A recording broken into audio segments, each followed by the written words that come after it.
We are returning once again to the scene of the SLI project, or at least former SLI project, as you know it. Some changes have transpired. For those of you that are just tuning in, this is the motherboard that's installed in here right now. A8N-SLI.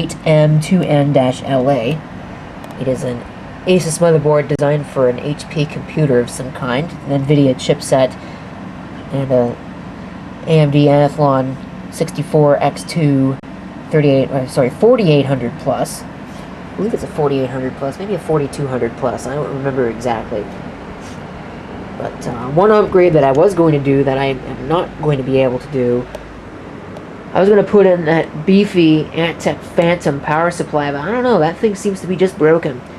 I get the blue LED on the back. It's got a blue LED that lights up when it's giving power, and it makes some noises when you hit the power switch, but you don't actually get any power out of it. So even though it's built like an extreme tank, it doesn't really have it where it counts, I guess, and I bet there's some bad capacitors in there, but there usually are with Antec power supplies. But all of this right here is going to come out of here because I picked up a new board. Alright, check this out. I even got out a tripod, so all the munchkins that keep bugging me about using tripods, well, there you go. We're going to open this on camera, reasonably well, so anyway, and we'll find out whether or not this thing actually managed to survive, because this came from an international destination, so this was shipped by eBay's global shipping program, and consequently Pitney Bowes had their hands all over it. I'm telling you, Pitney Bowes is well known for messing around with the packaging of whatever they send. So we'll have a look at this. Okay, so this is what we have. There's some more bubble wrap on the back. Is there anything else in this package? No, it looks like it's just more bubble wrap. So this box can go away, presumably with the bubble wrap in it. And this, go ahead and we'll open this up, if we can. Oh, that's a lovely little anti-static packaging. Like, as if that's going to work. Can I even get this bubble wrap off of this? Do I have to open it both sides? Something is stuck. Oh, the bubble wrap is stuck to the anti-static material. Brilliant. Brilliant. That's... seriously, this is stuck. See? Right there. Can't really see it that well, but yeah, see? Stuck. So, I don't know. This packaging job, no, this really wasn't that great. It probably had a box. You know? Ooh, it's got a black PCB. The other one was blue. And I swear that the eBay listing showed me a blue PCB. But it looks as described. It looks beautiful. Shouldn't be handling it like this. Yeah. Looks as described. So let's see there. I love this excellent use of a rubber band to attach the I/O shield to the back of the computer as I busily try and break the tripod. You ever wonder why I don't use tripods on my videos? That's the #1 reason why. So there's the I/O shield. Actually, I'm not going to end up using this, and I'll tell you why. So you'll notice that's what it looks like on the back as well. Somebody has cut off all of the grounding tabs on that, and that is no good. So I kept the I/O shield for the previous board. I think it's the same. I'm going to find out right now if it's the same. Where'd it go? Here it is. Give me that. So this is what it's supposed to look like, roughly anyway. Go ahead and we'll take a look here. It's probably just so that it won't actually fit, you know? That's usually how it goes, right? No, that'll work. Alright. So, I'll go ahead and I'll remove the existing motherboard and I/O shield, install this I/O shield and the board, and I will come back. And we'll have a look at the fruits of our labor. Yeah, there it is, all installed. Just in case you can't see it, we'll let Night Shot help you out a little bit. Unfortunately, I don't know if this is really going to work. That RAM that I have installed in there is just some random 2GB module, because I don't want to install all of the good memory and then realize the system doesn't work and have to take all that memory back out again. But that module I don't think works either, so I really don't know why I'm wasting my time with it. Likewise, I don't know if this video card is any good. Also, the board seemed to be a little bit warped, probably from shipping damage. Hopefully that's not the case, but I guess we're going to find out right now. I got green standby. Let's push power. I got power.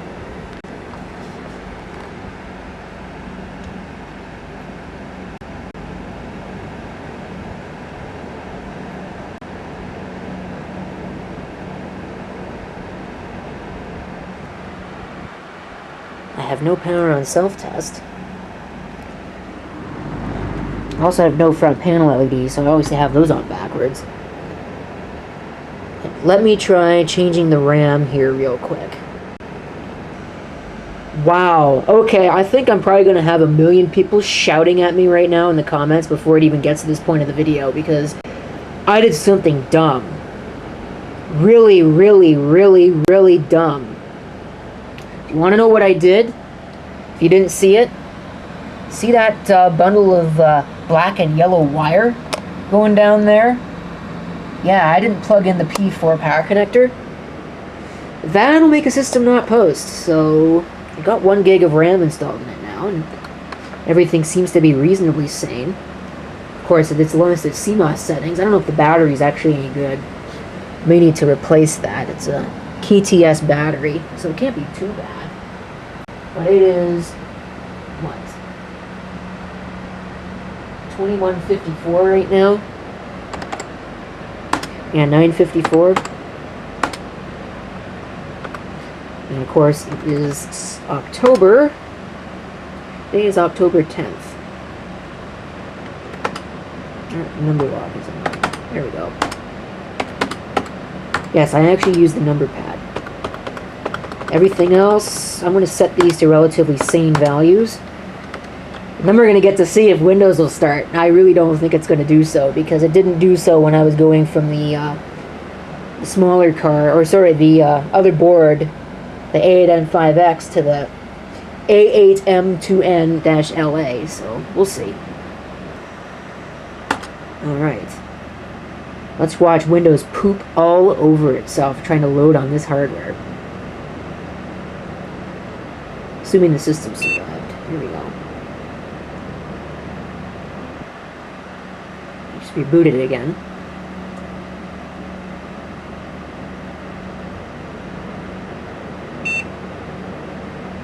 There we go. I think that's a quirk that's shared across pretty much all of these Asus motherboards like that. The A8N series. So there's the SATA RAID, which I don't really need. I could probably turn it off. See if it'll actually get past that. It shouldn't take that long. Here we go. Use floppy. Here we go. This is not going to work. Are you kidding me? Okay, so it can go this way, but it can't go the other way? That's weird. I mean, it makes sense. They're both NVIDIA chipsets, but... seriously? Wow, I wasn't expecting that. We'll see if it'll actually get all the way into Windows. Well, it's gonna try. My case LEDs are not working. It's very annoying. Yeah, let's give it a try. Right, here are the Windows Experience Index scores as is. It's not terrible, but could certainly be better than that. But I'm now going to have to activate Windows and get all the updates installed and probably a whole bunch of other stuff because, of course, it booted out my activation and all that nonsense. So I'm going to do that and get it all configured, and then I'm going to deal with adding the bigger video card. Alright, so I've run updates, and I've done all that. The next step now is to upgrade the RAM 1. And the other thing that we're going to do is we're going to go ahead and install one of the two big beefy video cards to replace that thing. So we'll see if this actually happens to work. Alright, we got one of the big video cards installed. Unfortunately, my memory upgrade didn't quite work, because apparently both of my sticks of OCZ silver heatsink memory modules are dead. Didn't matter which one I put in, if I installed one of them, the system would lock up halfway during the post process, so whatever, I guess. So we'll go ahead and we'll boot into Windows and see what our Windows Experience Index is now, after I did that. Alright, so those are the scores before the big video card was installed. This is about the point where the last one screwed up in a big way, so we'll see what happens this time.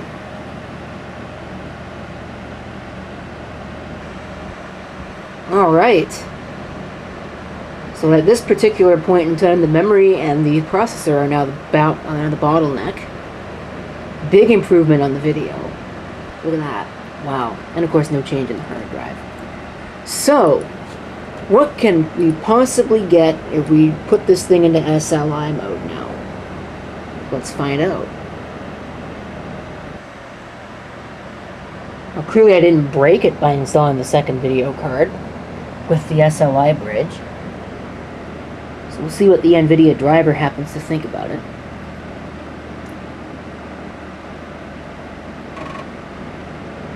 And if the system still actually happens to work.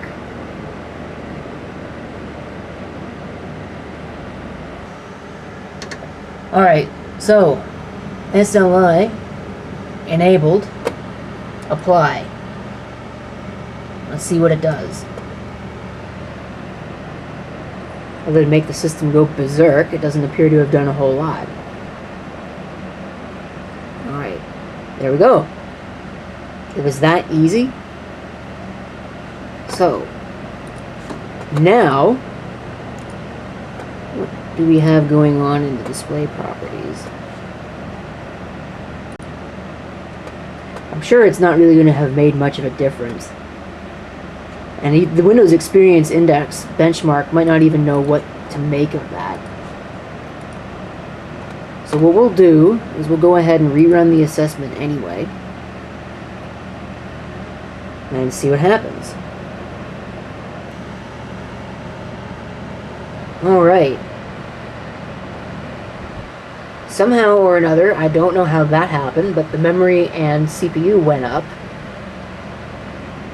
And we got another pretty big performance boost out of the graphics. So, I'm happy. I'm happy with that. That's a pretty high score. I think that's higher than some of my main rigs were back when I got them. Of course, most of my main rigs were using the Intel video. The real test is coming right up. Here's my video editing program. And this is a 1080p 60 FPS video that I don't believe has been uploaded yet. I've already rendered it, but I'm going to go ahead and render it again. And we'll see. I don't remember what my profile is. I believe it actually had selected the right one. This is under which? Sony ADC. Yep, that's the right one. So we'll give this one a try. We'll just put everything is going to just get put into Scratchpad ultimately, and we'll render it. That's not very good.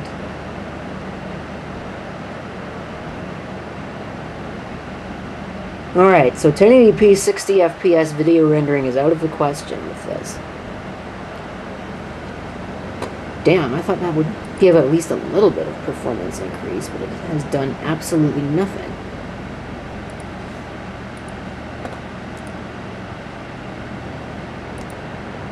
Can we see if there's any usage on the video card?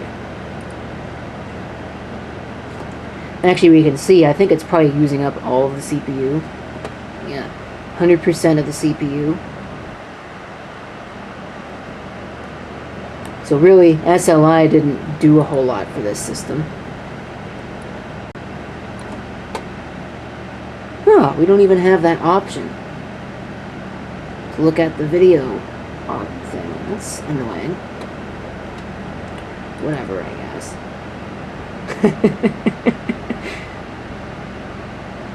Okay, that's just funny, actually, to be honest with you.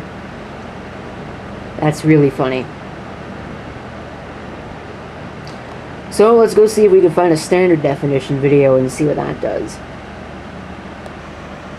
Okay, so here's a standard def video. This is a clip from something I actually don't even remember, which is really sad. Let's see if we can find our template now. Hold on a minute. No, my video settings are set wrong. I want NTSC DV widescreen.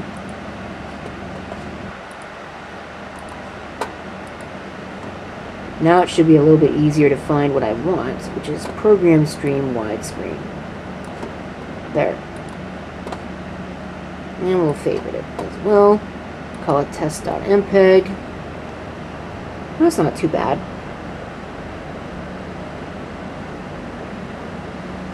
Yeah, so really this thing is not too bad at rendering standard def videos. That's probably going to be what it ends up being used for. Okay, we can stop that. We don't need to render the whole thing, but that's probably what it will be used for, is just as a little render farm, so to speak, for my standard def stuff. I can get pushed off to this, and I can continue to edit on this, no problem, with nothing going on in the background or anything like that. And all of the heavy lifting, the HD stuff, can be done on the big machine. Alright, so here's the computer, and it's permanent, at least semi-permanent anyway, before I rejig all the wiring or do anything like that, but I think it's probably going to stay here on a permanent basis. Now, opening this is something of a trick, because the hinges are broken, or at least the one hinge is broken, so it tends to not want to stay up, and when it moves it falls off, so trying to push the power button on this is a real trip. So that's what we're going to do, and we'll watch it boot up. I already have the KVM switch set appropriately.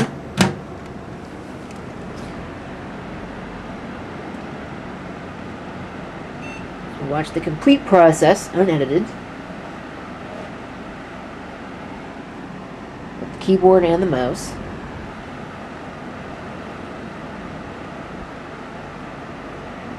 I think it's a slightly newer Silicon Image RAID controller than what's on the Intel SE, what is that, 7505 VB2 or something like that. That's in that massive beige server.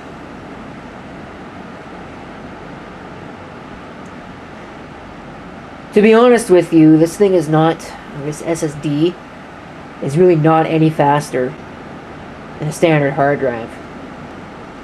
So if you were timing that, that's about where the stopping point is. So we'll go ahead and log in, and we'll take a look at what's left to do. Alright, I say that, and yet I don't think there's really anything to do. I think it's pretty much done. I was going to install a capture card and a sound card in this, but I'm never really going to use either of those. So the way I see it is, you know, what's the point? So I think it's pretty much good as is. I think really the only other thing there is left to do is to install all the updates, if there are any left to install. This is a quick reminder. This is what the Windows Experience scores look like. Pretty consistent across the board. I may at some point try and overclock, but I don't know if I really want to push it. Just because I don't think really overclocking it's going to help too much. But yeah, I think I'm pretty pleased with the performance that I got out of this. Even though it can't do much for high definition video, I really wasn't expecting it to anyway. So it'll work for what it is, and really honestly, the whole reason why I did this is as a make work project for a machine. You know, I've got this stuff laying around doing nothing, so I gave it something to do. So that's it for the video. Thank you for watching. If you have any comments, feel free to leave them down below. And this is CP666 signing off, and I hope to see you next time. Till then.